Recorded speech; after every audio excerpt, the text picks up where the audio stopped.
من استوديو آنها في مدينة قامشلو، مرحبا بكم.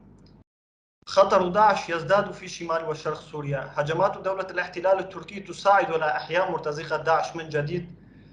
اعترافات مرتزقة داعش الذين تم اعتقالهم كلها تثبت أن من يدير هذه الخلايا في مخيم الهول وفي مناطق شمال وشرق سوريا كلهم قيادات في الصف الأول للمرتزقة يتواجدون في المناطق المحتلة من قبل تركيا كرأس العين وتل أبيض وعفرين.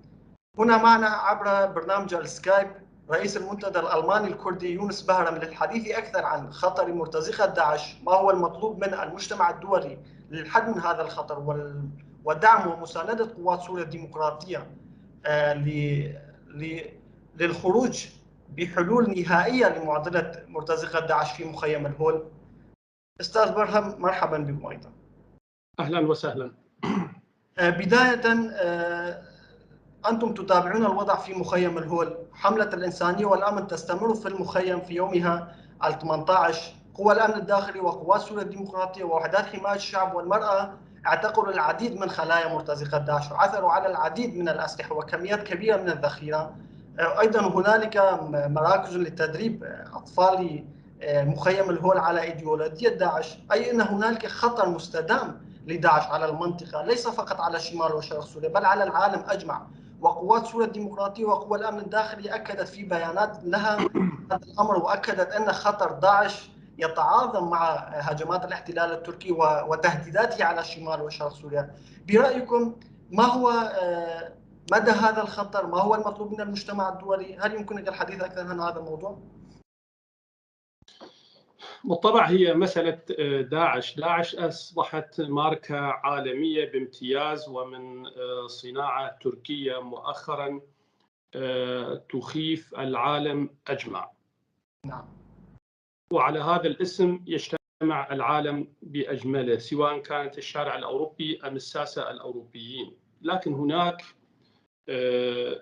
مشاكل أخرى إلى جانب مخاوف الشارع الأوروبي والساسة الأوروبيين تجاه الدواعش. هناك مشاكل وعلاقات اقتصادية مع الدول الداعمة لداعش، هناك وهناك وهناك وهناك. لذلك مسألة الدواعش هي مسألة وقتية. هناك بعض دول الجوار كتركيا تريد أن إمداد حياة داعش إلى فترة أخرى إلى أن تصل إلى عام 2023. كون داعش تأتي في الوقت الذي تريده تركيا، فهو تركيا تريدها مرتزقة، تستخدمهم كمرتزقة. والدواعش ليس فقط تحت اسم داعش معترفة من قبل تركيا، فتركيا بعض الفرق التي هي أصلا داعش تغير في أسمائها وتعطيها أحيانا صفة قومية عربية وأحيانا تحت لباس ديني، فتسميها أحيانا فرقة السلطان مراد وأحيانا تسميها فرقة العمشات وفرقة ما بعرف شو، كل واحد يسميها بأسامي أخرى، وأحيانا تعطيهم صفة قومية عربية كالمجلس الوطني، وتسميها أيضا الجيش الوطني السوري، ما يسمى بالمعارضة السورية. فكلها بالنسبة للداعم التركي لهذه المجاميع هي فقط مرتزقة لدى الاحتلال التركي التي يريد بهذا الحصان راكبا إلى الإمبراطورية العثمانية. ولنرجع إلى خطورة داعش بالنسبة للمنطقة. ما لا يعرفه الكثيرون من أولاد المنطقة بخطورة الدواعش والحركات الإرهابية الإسلاموية في هذه المنطقة هي احتلال المنطقة للغريب. أي أعطيك مثال: أردوغان بمصاري ببترودولار قطرية تشتري مرتزقة شباب من إخواننا المجتمع العربي، وبهم يحتل مدن وقرى عربية ثم يضمها إلى تركيا. رأس العين مثالا، إدلب مثالا، ومدن أخرى مثل جرابلس نرى فيها كلها معالم تركية. أي العلم التركي ترفرف فوق هذه المدن. اللغة التركية هي الدارجة وليست العربية في كل المباني. حتى الضريبة تتسرب إلى المناطق التركية وأصبحت هذه المناطق هي مناطق تابعة لتركيا. حتى الحدود بنت حتى الأسوار من الحيطان بين المدن السورية وفتحتها من الجانب التركي، أي عمليا ضمت هذه المدن إلى تركيا. إذن فمسألة داعش هي ليست فقط مسألة دينية، وليست لها أيضا أي علاقة بمسألة الدين والإسلام. هم مرتزقة بلباس ديني يخدمون دولة والسياسة ونظام أجنبي اللي هي معروفة من قبل الكرد ومن قبل جميع أبناء المنطقة، اللي هي تركيا الداعم الأساسي لهذه المرتزقة. نعم، فدولة الاحتلال التركي تريد سلخ أراضي سوريا وضمها لتركيا، تريد أن تعيد سيناريو لواء اسكندرون في الأراضي السورية. سيد يونس، خطر داعش تحدثنا أنه يتعاظم مع أي تهديد أو هجمات لدولة الاحتلال على الشمال وشرق سوريا. في الفترة الأخيرة شنت تركيا هجمات بشكل يومي على القرى الحدودية في شمال وشرق سوريا، بدءا من ديرك وصولا إلى مقاطعة الشهباء. خلايا داعش ومع هذه الهجمات ومع رد قوات سوريا الديمقراطية على مصادر النيران وفق مبادئ الدفاع المشروع تلهي هذه القوات عن محاربة داعش. وقوات سوريا الديمقراطية أكدت هذا الأمر، أن الخطر التركي يعبط مسألة محاربة إرهاب داعش، وهذا السبب في إيقاف الكثير من العمليات التي تستهدف هذه الخلايا. برأيك ما المطلوب من المجتمع الدولي لإيقاف آلة الحرب التركية، لإيقاف هذه الهجمات، للمساعدة في الحد من الهجمات التي تعيق محاربة داعش؟ يعني سؤالك جيد جدا حبيبي، لكن يوم الاثنين الماضي كنت في منتدى كان يسمى المنتدى الاقتصادي الألماني ودول الشرق الأوسط. حضرها أكثرية دول الشرق الأوسط، بدءا من طاجيكستان إلى باكستان إلى دول الخليج والعراق، كانوا الكل من الحضور. على مستوى الحضور كانت على مستوى وزراء وسفراء تلك الدول، حضرها أكثر من 20 سفير ألماني من تلك الدول أيضا. من ضمنهم كنت من المعزومين لهذا المحفل. على طاولة حضرت مع أحد سفراء ألمانيا اللي هو دكتور إيكارت، في سفير ألمانيا في المجر. سألني من أين أنا، فقلت له من روجافا. لا تقل لي أنت من الهول بالضبط، حتى حرف ال مو بس فقط هول، من الهول. قلت ومن أين لك كلمة الهول وتعرف قرية الهول اللي هي مجمع الإرهابيين؟ قال نعم وأنا الذي أعرفه. وبدأ لي بسرد القصص وإرهاب داعش في المنطقة والسياسة التركية. قولي بإعادة قول هذا الكلام على لسان السفير بأن المجتمع الدولي يعرفون بمدى جدية ومخاطر الدواعش في المنطقة ومدى خطورة داعش حتى على الأوروبيين نفسهم. لكن هناك أشياء كثيرة، حجرات عثرة في طريقهم لدعم المشروع الكردي أو المشروع الديمقراطي في الإدارة الذاتية في تلك البقعة الجغرافية التي نتواجد فيها هناك. من ضمنهم وضع تركيا الجيوسياسي حاليا. تركيا هي في منطقة جغرافية مهمة جدا حاليا للتحالف الدولي، ليس تحالفنا في منطقة روجافا، وإنما أقصد فيها تحالف الناتو، دول الناتو، وخاصة في حربهم الآن ضد روسيا. فتركيا هي تحاذي روسيا، ومن سوء حظنا هذه المنطقة الجيوسياسية وضعها الجيوسياسي في المنطقة. إذن التحالف الدولي والذي نحن نشكل جزء منها لها مخاوف من الدولة التركية في هذا الاتجاه. كذلك روسيا تريد أن تأخذ تركيا إلى جانبها مقابل أوكرانيا ضد حلف الناتو. فإذا هناك مخاوف عدة. كذلك الحرب الأوكرانية الحالية والذي يشغل 70% من السياسات الأوروبية بشكل عام والأمريكية ضد الروس ملتهين فيه. لذلك الساسة الأتراك أو بالأحرى أردوغان نفسه يحاول الاستفادة من الوقت قدر الإمكان، وهو يعرف نقاط الضعف في السياسة الأوروبية وخاصة ما تخص داعش وتخص الأكراد. وأخيرا رأينا بأنه عندما طلبه قوبل بالرفض في قمة طهران من قبل الروس ومن قبل الإيرانيين ومن قبل الأمريكيين أيضا، التجأ إلى الأسد قائلا له تعال، بالمعنى تعال سأعطيك إدلب وبما في الجمل بما حمل، سأعطيك إدلب مع كامل إرهابيه وسأسلمك إياه، فقط دعني أن أجتاز منطقة روجافا. ولكن حتى هذه لم يخالفه الحظ فيه.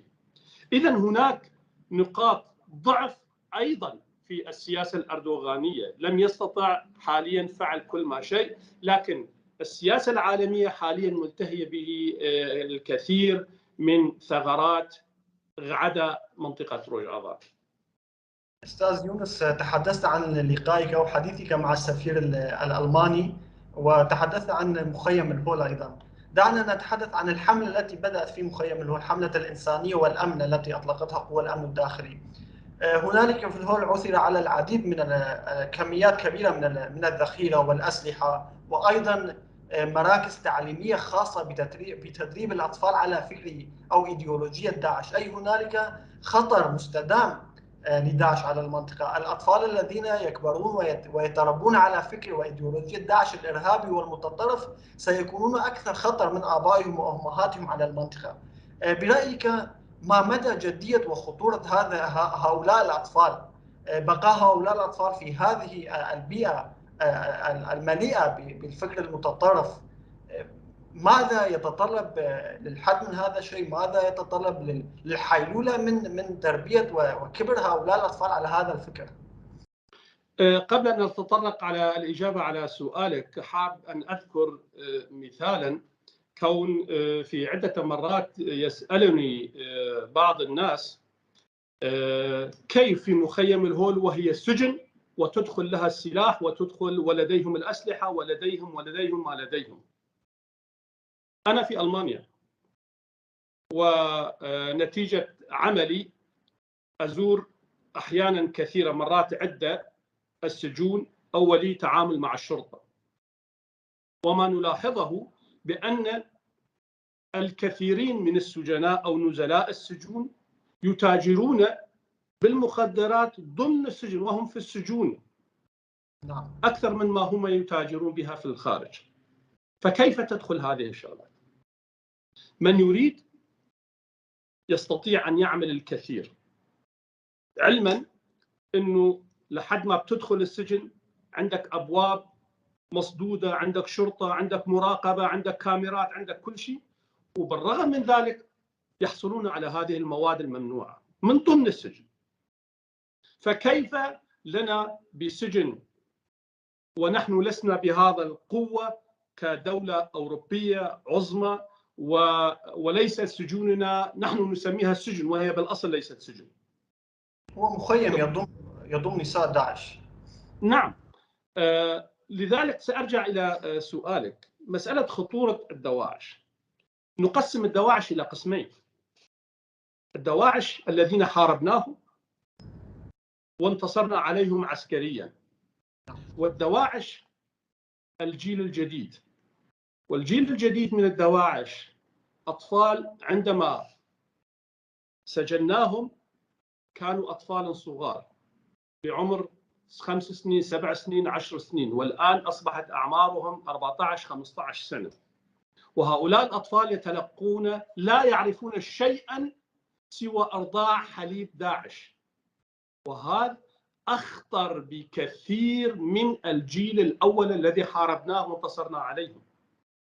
كون الجيل الأول نفسيا لدى البعض منهم تردد، أتوا بسبب المال، أتوا بسبب الجنس، أتوا بسبب كل واحد له أسبابه، كان ممكن يتردد نفسيا، ممكن يتأهل. لكن هؤلاء الأطفال لا يعرفون شيئا سوى الإرهاب وسوى داعش.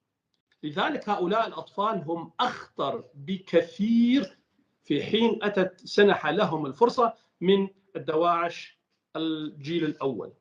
فلا بد أمام النقطتين. النقطة الأولى إعادة هؤلاء الأطفال إلى دول الأم حيث أتت أهاليهم من هناك، وهم يصطفلون معهم في إعادة تأهيلهم. أو لابد من إعطاء برامج تأهيلية لهؤلاء الأطفال قبل العفو عنهم أو قبل خروجهم من السجن. إن لم يكن ذلك فهم سيشكلون أكبر خطر، ليس فقط على روجافا. روجافا ستكون حتما الخطر الأول، لكن على مجمل العالم من حيث ما أتوا. كون هؤلاء على صفيحة كمبيوتر رأسهم لم يكتب فقط سوى الجمل الإرهابية ولا يعرفون شيء آخر. لذلك لابد من معالجة هذه المنطقة. النقطة الثانية التي أريد أن أقولها مسألة غويران وكيف تأتي هذه الأسلحة وتدخل الأسلحة وتعمل. كذلك سجن غويران، عملية سجن غويران كان خير مثال على ذلك، كيف يمكن تركيا أن تتدخل أو تدخل المواد المفجرة والأسلحة وحتى كل المعلومات اللوجستية لهؤلاء الإرهابيين إلى داخل السجن. فبإمكانها، هي دولة كبيرة ولديها أجهزة استخبارات ولديها عملاء في المنطقة ولديها خلايا نائمة خارج السجن، خاصة بعد احتلالها لمدينة سريكانية وجريس بي أصبحت على مرمى حجر من هذه المناطق، وهناك أناس ضعاف النفوس وخاصة الوضع المعيشي في المنطقة. تركيا تستغل كل هذه النقاط بإفادة كل هذه المجاميع الإرهابية في هذه المسار.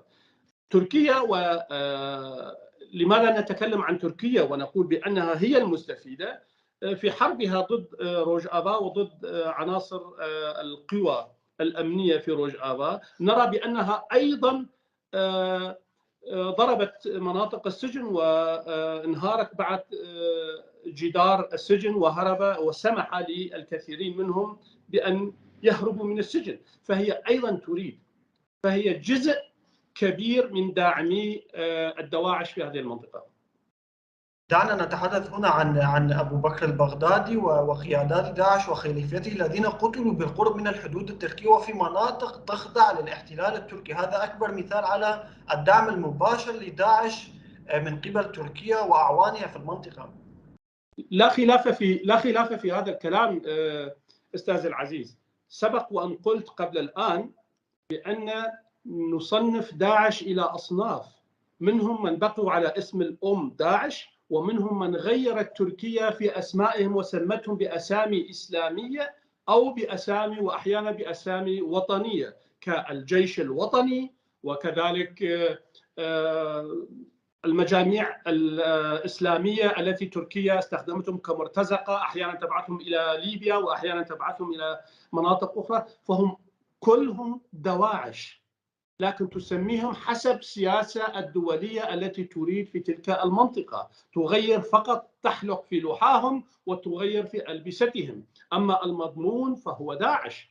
خير مثال على ذلك مسألة الموصل، ليس ببعيد عن كلنا.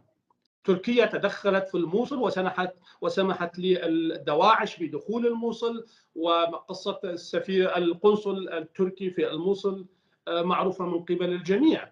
فأيضا الحركات الإسلاموية الموجودة إن كانت في إدلب، إن كانت في جرابلس، والآن في سريكانية رأس العين وفي المناطق الأخرى، كلها مرتبطة ارتباطا عضويا مع بعضها وأخيرا مع عنتاب. سيد يونس، حديث أخير تود أن تشير إليه في خطر داعش ندائك للمجتمع الدولي، ندائك لقوات سوريا الديمقراطية، قوى الأمن الداخلي الذين يسيرون الآن حملة في مخيم الهول للقضاء على خلايا داعش وتجفيف منابع الإرهاب في المنطقة. أقول دع الناس يحكون ويتكلمون ما يريدون. هناك من يقصون حكايا بأنهم يريدون كذا وكذا، بأن قوى الأمن في روجافا يريدون كذا، لهم أسباب كذا وكذا. دعهم يقولون. لابد من تنظيف هذه المخيمات من الإرهاب. هم ذاتا موجودين فيها إرهابيين، لكن من المساعدات التي تأتيها لهذه الإرهابيين لكي لا يخرجون إلى الخارج. لكن الأهم من ذلك هو التي تقع على عاتق قوى الأمن الداخلي وكذلك قوات قسم. هناك إخواننا في المناطق التي تابعة للاحتلالين، الاحتلال التركي والاحتلال الإرهابي الإسلاموي في تلك المناطق، وهناك مجاميع ليس بقليلة ينادون بالتحرير، وخاصة بعد أن أعلن وزير خارجية تركيا بإعادة السوريين وبيع مرتزقته للنظام السوري. يريدون التحرر من هذه المناطق. هل ترى، هل تستطيع قسد نداء إخوتنا في تلك المناطق وتحرير مناطقهم كما حرروا الرقة من براثن الإمبراطورية العثمانية النيو عثمانية اللي كانت هناك تحت مسمى داعش، وكذلك إخواننا في دير الزور؟ ندائي للأخوة العرب اللي تابعين المناطق الإدارة الذاتية وللأخوة الكرد والسريان، هل نستطيع تحرير مناطق إخوتنا الذين يلبون النداء؟ وهذا سيكون فعلا بأننا سوريين، ونثبت للعالم بأننا سوريين وأننا قضاة تحرر وليسنا أي نقطة أخرى كما يدعون هؤلاء الميليشيات.